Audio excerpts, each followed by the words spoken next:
Today we're talking to Dr. Theo Heller, hepatologist and senior research clinician, and Dr. Gracia Viana, a hepatology fellow.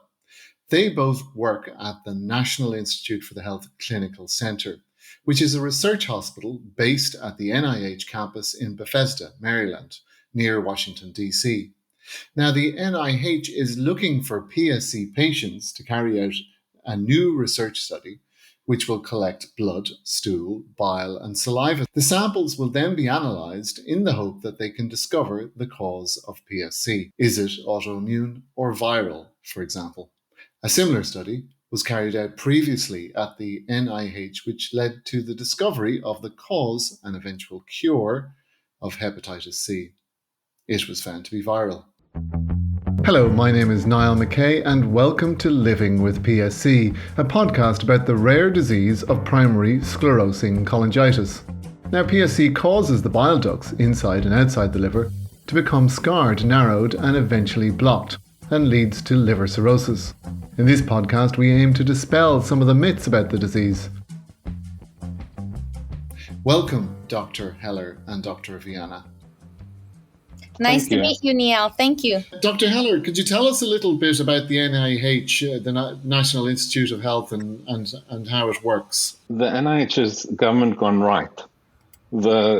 It's a huge amount of money, although when we compare it to military budgets, maybe not, but it's $30-40 billion a year, of which 93% is given to outside institutions, universities, and spent globally doing biomedical research.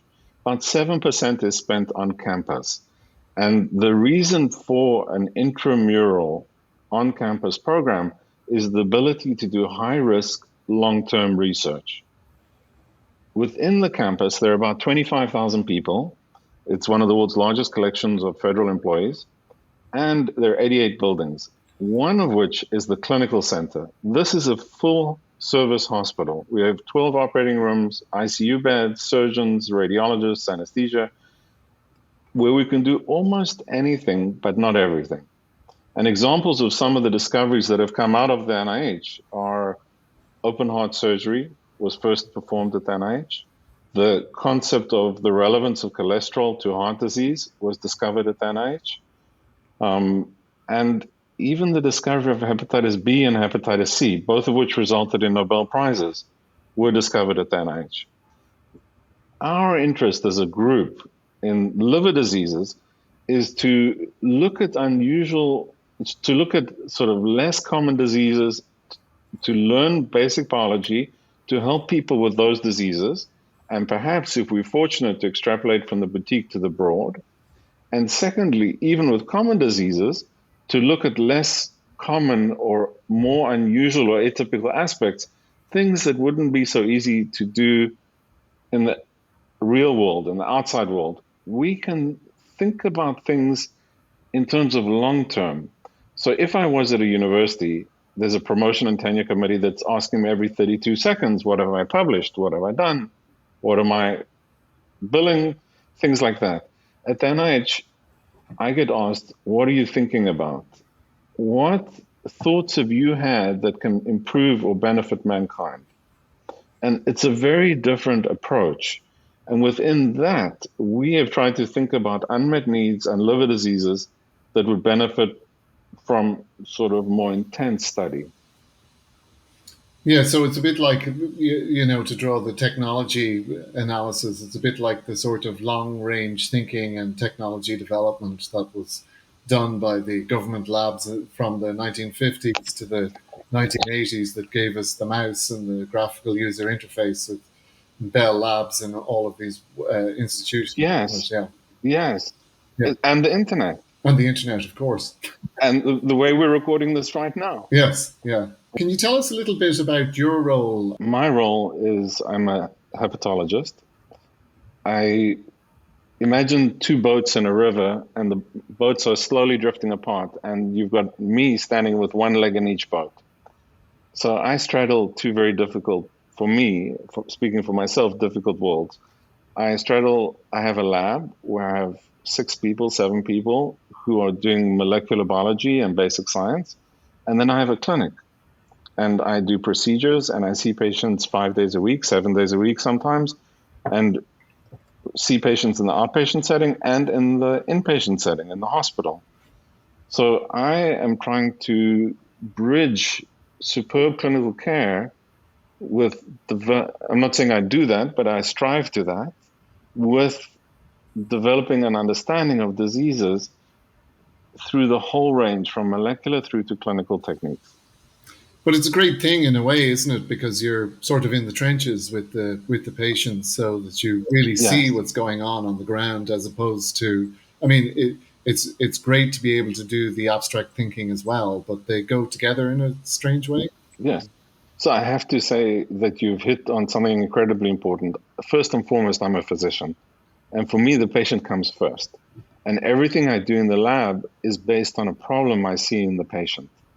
I'm not interested in even the most intellectually rewarding laboratory work that might result in a Nobel Prize. I'm interested in doing something in the lab that will teach me more about my patients and be able to enable me to take something back to my patients. So yes, the patients keep me grounded and focused. Wonderful. And humble. And Dr. Viana, would you like to tell us about your role there, please? So I'm a hepatologist in training. I came to NIH because it offers us both worlds, as Dr. Heller was commenting on. First, it allows me to learn hepatology from different patients, populations that we don't commonly see because are rare diseases. But we also see common patients. So we are learning from the best, I consider. But at the same time, it gives us time to think about clinical research. That's why the second reason I'm here, because for me, it's important to help the patients I see in every day. And for me, the most rewarding part is bringing them back something, trying to help them prolong their life or trying to help them with their current liver problem. So that's why we are here, to try to learn clinical research that it will impact each of their patients' life. Can you tell us about the PSC project and its position, I suppose, in the research field at the NIH? So PSC, it's a very rare disease, as you know, and it affects young individuals. Currently, it's incurable, and the pathogenesis, natural history, it's poorly understood. So we thought that we wanted to study PSC to try to bring answers to these patients. Why especially PSC? Because it affects patients when they are young most of the time, and it affects their life expectancy and their whole family. So we thought that this population, it's a perfect population where we want to bring answers. So our project for PSC, it's basically to study the biological systems in PNC, evaluate their clinical, immune, microbiome, and metabolomics phenotypes, and try to understand how all these systems interact with one another to try to explain the pathogenesis, the natural history, and try to see if we can bring, hopefully, new therapeutics to this disease that currently doesn't have an effective treatment. Dr. Heller, can you tell us a little bit about, kind of drill down on that a little bit and explain to us, what exactly and how exactly you plan to study PSC patients? So the first thing is, when you're confronted with an insurmountable problem, on the surface insurmountable, is, I think, to go back to the basics. And no human functions in isolation, and no organ functions in isolation. So one of the things that I think is very important in PSC is that it's strongly associated with intestinal diseases.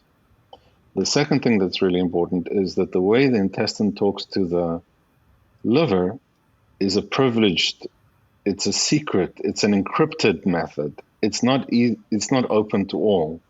The messages get transmitted in the portal vein, and the portal vein is not accessible because it lies between two capillary beds. So you can't get a catheter into it without being invasive. So what we're proposing is a study which has no immediate benefit for any patients. It has risk, it's invasive, but it has the potential of unraveling some of the most fundamental aspects of the disease. Sometimes when I walk into work, I'm in a filthy mood. One of my coworkers will assume that it was their fault, but it doesn't necessarily mean it was their fault. It could have been the traffic. And I think that the traffic here is key to what's going on in the liver.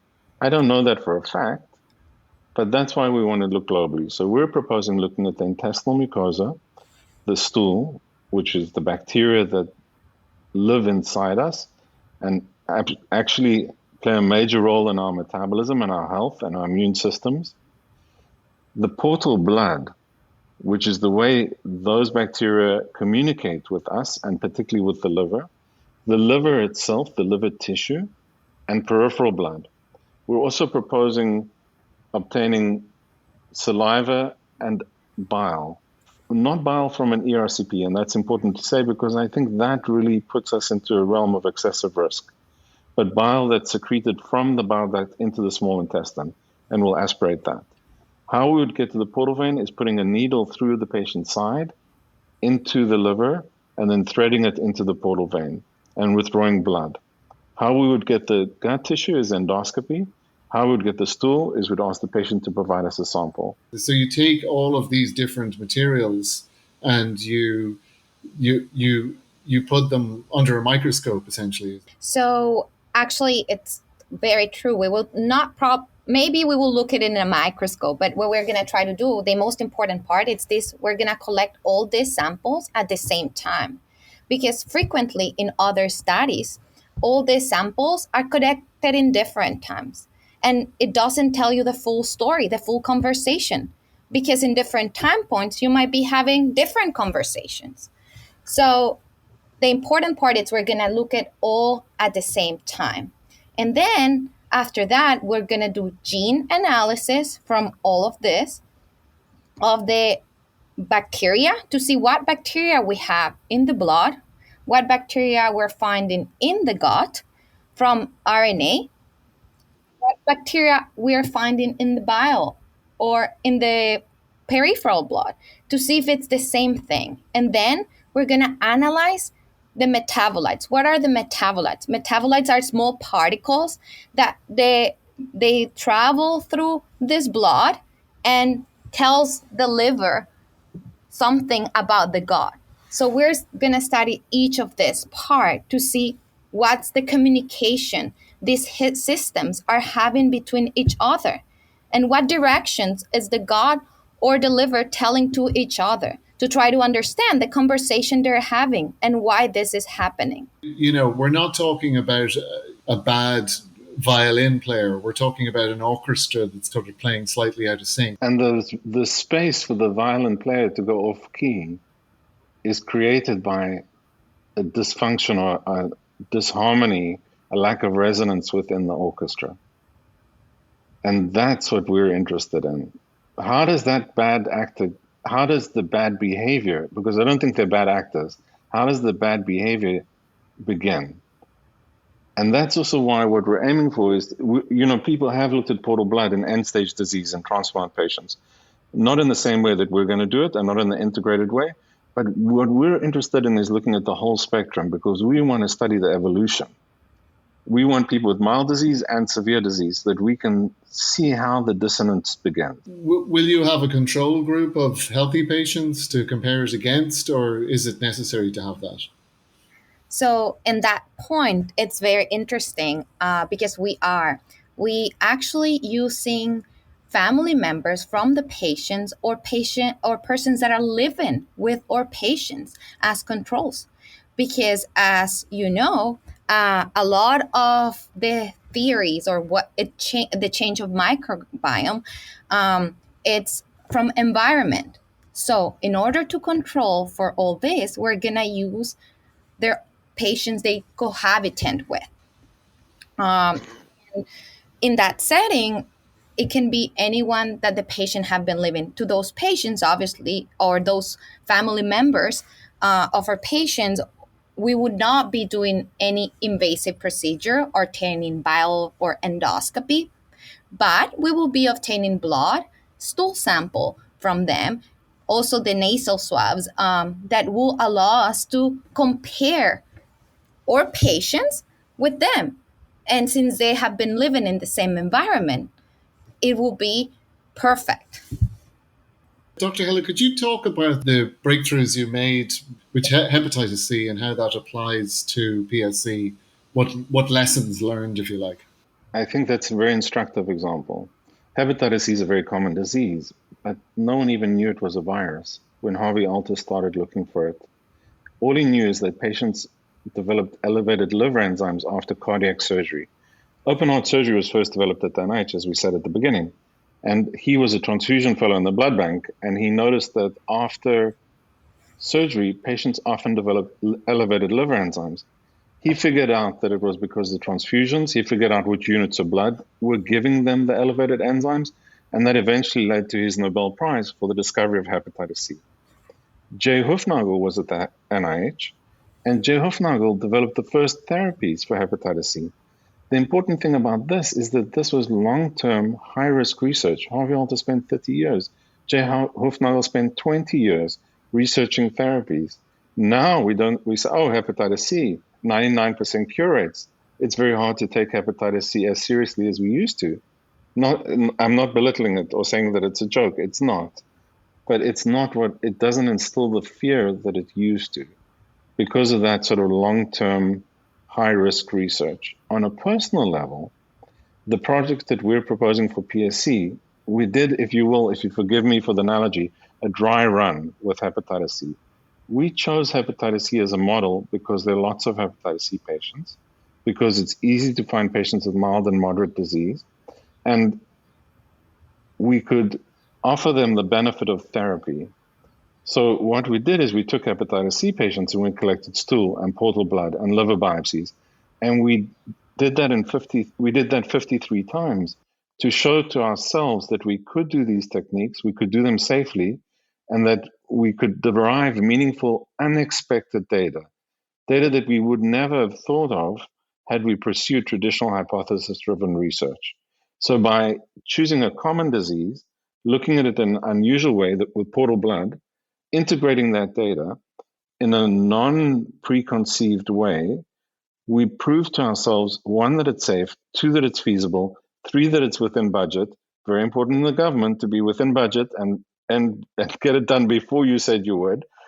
So we cannulated the portal vein, did liver biopsies of 10 stool on 53 patients. So that we could prove to ourselves that we would derive meaningful data when we did it in a non-hypothesis driven way. Unexpected data, things that we could not have anticipated when we took a very broad, open approach and looked at the fundamentals. And third, that we could do it within budget and in less time than we had thought. That, in a way, was a dry run for this project. We always wanted to come to PSC because that kind of, in liver disease, for me, has always been something where there's a massive unmet need. And as I've watched sort of field progress, I've seen PSC almost be left behind. And that's why we want to go back to the fundamentals, having shown that we could do it with hepatitis C. And the marvelous thing about the NIH as well is that you share your data with other clinicians and labs, don't you? It's very frustrating for me because we have to share it even before it's all published. So if you go to the web now, if you can go to the web, you can find the entire microbiome on those 53 patients.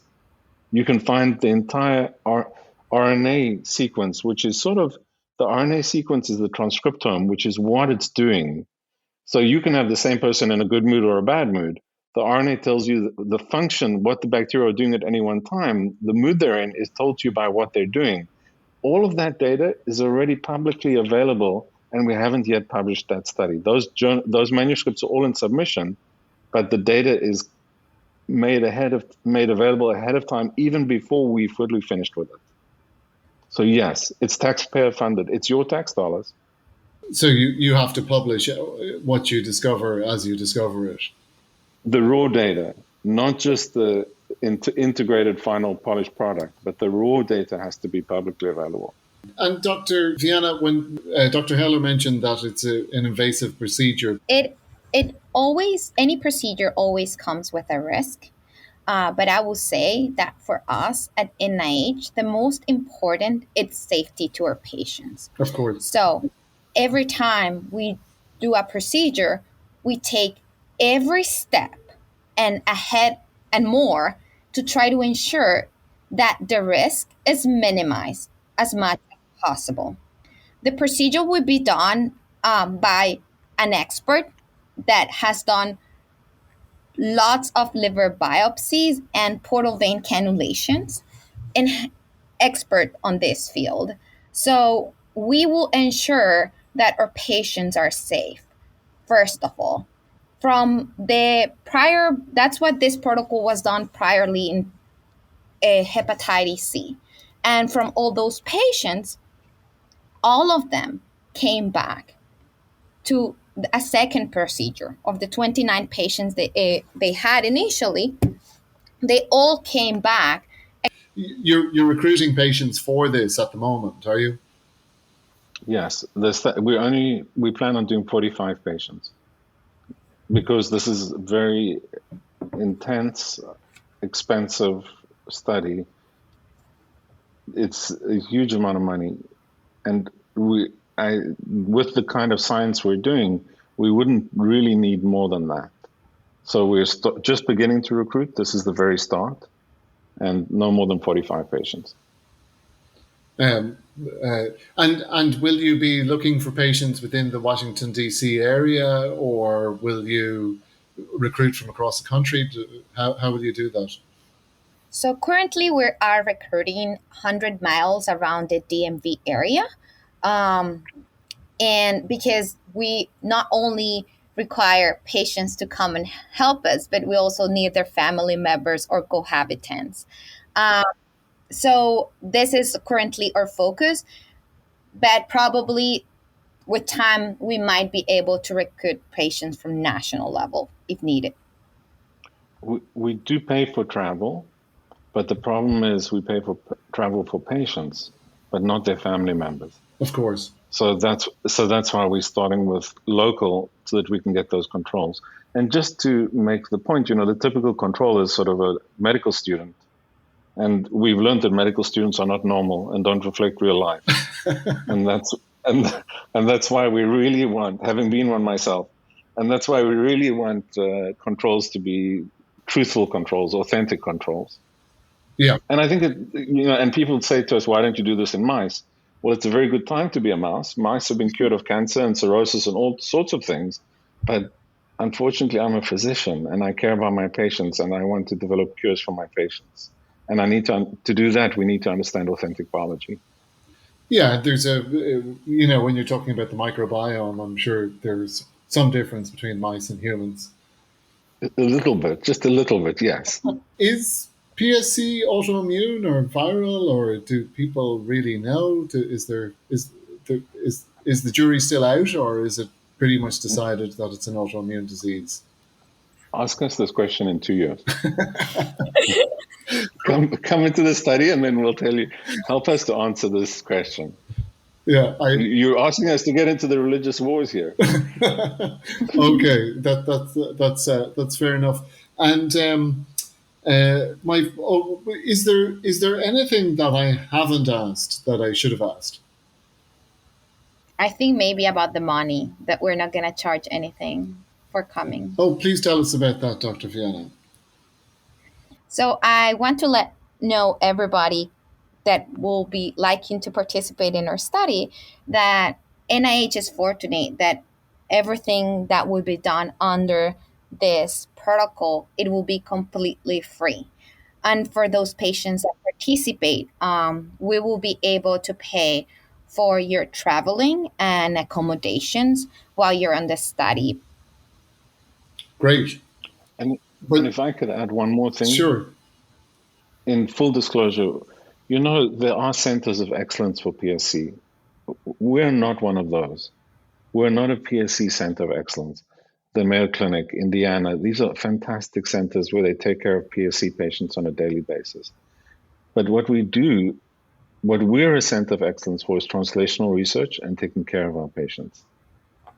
So I don't want people to think that we know everything there is to know about PSC, and no, but we do understand how to do this kind of study. And it's this kind of study that's going to lead to an understanding and hopefully some answers for new therapeutics for PSC. Well, I'm sure you'll be getting lots of hits from the Mayo Clinic, Yes. on the research before it's completely finished, Yes. while you're publishing, or any of those great institutions, the one in Canada as well, and yes, Toronto. But currently, as I understand it, and I'm a PSC patient, the treatment options for PSC are pretty limited. They have liver transplant. Yes. And there's antibiotics, and there's certain treatments for Crohn's or colitis that they can give you. There's some some immune therapies that people get, but there's no actual treatment for the disease itself, as I understand it. Yes, and that's why we're interested. Yeah. So that's great. Well, I want to thank you for the work that you're doing and for your service to us, and I wish you the best of luck in the study. And if people want to find out more about the study, where should they go? So we will be giving you a link of the trial where you can click in and get our emails and email us directly, so we can answer all your questions, and you're welcome to participate. Wonderful. Well, listen, thank you very much for talking to me this morning, and it's been great talking to you, and I look forward to reading your study when it's published. Thank you so much. Or before. Thank you for being interested. Very much. Well, I'm afraid that's all the time we have for this week. For more information about PSC and for a list of people and topics we'll be covering in the near future, please go to www.pscpartners.org. That's www.pscpartners.org. PSC Partners is a non-profit organisation dedicated to providing education and support to primary sclerosing cholangitis patients. There is information and resources on the website. There is a conference once a year. There is a private Facebook group that you can also join. Also, please join our patient registry. This is an anonymous database that provides research support to the medical community who are researching this disease. Thank you very much for listening.